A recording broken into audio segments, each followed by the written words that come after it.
અંબાલાલ પટેલે કડકડતી ઠંડીની વચ્ચે વરસાદની આગાહી કરી છે। ડિસેમ્બરના બીજા અને અંતિમ સપ્તાહમાં પડી શકે છે વરસાદ। જી હા, ફરીથી કમોસમી વરસાદ એટલે કે માવઠાને લઈને અંબાલાલ પટેલ દ્વારા આગાહી કરવામાં આવી છે। નમસ્કાર, આપનું સ્વાગત છે BS9 ટીવી ન્યૂઝ ઉપર અને હું છું આપની સાથે કાજલ સુવા।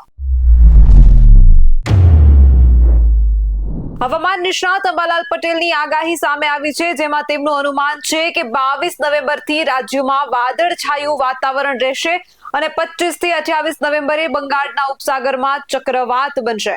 ડિસેમ્બરમાં કડકડતી ઠંડી વચ્ચે માવઠાની આગાહી હવામાન નિષ્ણાત અંબાલાલ પટેલે કરી છે। ડિસેમ્બરના બીજા અને અંતિમ સપ્તાહમાં માવઠું થઈ શકે છે અને ડિસેમ્બરની શરૂઆતમાં વેસ્ટર્ન ડિસ્ટર્બન્સ સર્જાશે અને 22 ડિસેમ્બર બાદ રાજ્યમાં કાતિલ ઠંડી પડશે અને આગામી એક સપ્તાહ બેવડી ઋતુનો અનુભવ થાય તેવી આગાહી હવામાન નિષ્ણાત અંબાલાલ પટેલે કરી છે। ત્યારે ખાસ ખેડૂત મિત્રોને કહેવા માંગુ છું કે હજુ પણ તમારા કૃષિ પાકો તમે સાચવ્યા ન હોય અથવા ખેતરની વચ્ચે મગફળી કે કોઈ પાકના ઢગલા પડ્યા હોય તો એ કૃષિ પાકોને વહેલી તકે સાચવી લેવા યોગ્ય રહેશે, કારણ કે ડિસેમ્બરના અંતમાં પણ અંબાલાલ પટેલ દ્વારા ફરી એક માવઠા એટલે કે કમોસમી વરસાદની આગાહી કરવામાં આવી છે। હવે ખાસ જાણવાનું છે કે તારીખો કઈ કઈ છે। પવનોની દિશા બદલાતા તાપમાનમાં વધારો થશે, અંબાલાલ પટેલ અનુમાન કર્યું છે। અંબાલાલ પટેલે કહ્યું છે કે બંગાળના ઉપસાગરમાં મજબૂત સિસ્ટમ બની છે જે વાવાઝોડામાં પરિવર્તિત થઈ શકે છે। 25 નવેમ્બરથી 28 નવેમ્બર બંગાળના ઉપસાગરમાં ચક્રવાત બનશે અને ગુજરાતમાં ઠંડીમાં આંશિક ઘટાડો થશે।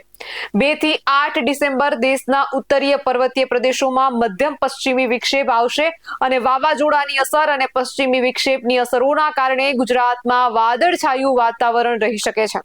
ખેડૂતોને પાક સંરક્ષણના પગલાં લેવા ખાસ અંબાલાલ પટેલે પણ સૂચના આપી છે। હવામાન નિષ્ણાત અંબાલાલ પટેલની સૂચના છે કે ખેડૂતોએ ઘઉં અને શાકભાજીના પાકોમાં ફૂગ આવવાની શક્યતા છે અને જીરાના પાકોમાં અસર થઈ શકે છે। ખેડૂતોએ પાક સંરક્ષણના પગલાં લેવા જરૂરી છે અને ભેજના કારણે રોગ આવવાની શક્યતા છે। હવે ખાસ વાત કરવાની છે તારીખોની, તો 23 નવેમ્બરથી 28 નવેમ્બર સુધીમાં એક મજબૂત પશ્ચિમી વિક્ષેપ આવશે જેવું અંબાલાલ પટેલ આગાહી કરી રહ્યા છે। 23 નવેમ્બરથી 28 નવેમ્બર સુધીમાં એક મજબૂત પશ્ચિમી વિક્ષેપ આવતા તારીખ 18 નવેમ્બરથી બંગાળના ઉપસાગરમાં વાવાઝોડાના સંકેત રહેતા તારીખ 18 થી 25 નવેમ્બરમાં હવામાનમાં મોટો પલટો આવવાની શક્યતા તેમણે વ્યક્ત કરી હતી। બંગાળમાં વાવાઝોડું લગભગ ડિસેમ્બરની શરૂઆતમાં આવી શકે છે અને બીજો એક પશ્ચિમી વિક્ષેપ તારીખ 6 થી 9 ડિસેમ્બરમાં આવવાની શક્યતા રહેશે અને વાદળછાયું વાતાવરણ રહેશે। 22 ડિસેમ્બરથી દેશના ઉત્તર પ્રદેશના ભાગોમાં ભારે વરસાદથી હિમચાદર થવાની શક્યતા રહેશે। બીજા સપ્તાહ બાદ બંગાળના ઉપસાગરમાં ભારે ચક્રવાત થવાની શક્યતા રહેશે। તારીખ 4 થી 8 ડિસેમ્બરમાં ઉત્તર ભારતમાં પશ્ચિમી વિક્ષેપ આવવાની શક્યતા રહેશે, જેના કારણે ગુજરાતના હવામાન પર અસર થઈ શકે છે અને ડિસેમ્બરની શરૂઆતમાં ઠંડી આવવાની શક્યતા છે, પરંતુ હાડ થીજવતી ઠંડી 22 ડિસેમ્બરની આસપાસ આવી શકે છે। દેશના ઉત્તરીય પ્રદેશોમાં હિમચાદર ફેલાઈ જશે અને 27 ડિસેમ્બરથી ઠંડીનો ચમકારો વધશે। 22 ડિસેમ્બરથી 12 ફેબ્રુઆરી સુધી ઠંડી પડે તેવી અંબાલાલ પટેલે આગાહી પણ કરી છે।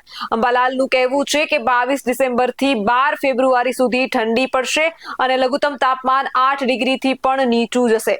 નવેમ્બરમાં પશ્ચિમી વિક્ષેપની શક્યતા રહેલી છે અને વિક્ષેપના કારણે ન્યૂનતમ મહત્તમ તાપમાન ઘટશે। 22 ડિસેમ્બર દરમિયાન દેશના ઉત્તરીય પ્રદેશોમાં હિમવર્ષા થઈ શકે છે। આ વખતે હાડ થીજવતી ઠંડી દેશભરમાં પડવાની શક્યતા છે।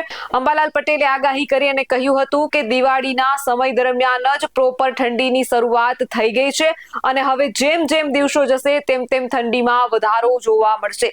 આવા જ વધુ અહેવાલ સાથે મળતા રહીશું। તમે અમારી YouTube ચેનલને સબસ્ક્રાઇબ કરવાનું અને અમને ફેસબુક અને ઇન્સ્ટાગ્રામ પર ફોલો કરવાનું ચૂકશો નહીં। બાકી અવનવી અપડેટ મેળવવા માટે આપ જોતા રહો BS9 ટીવી ન્યૂઝ।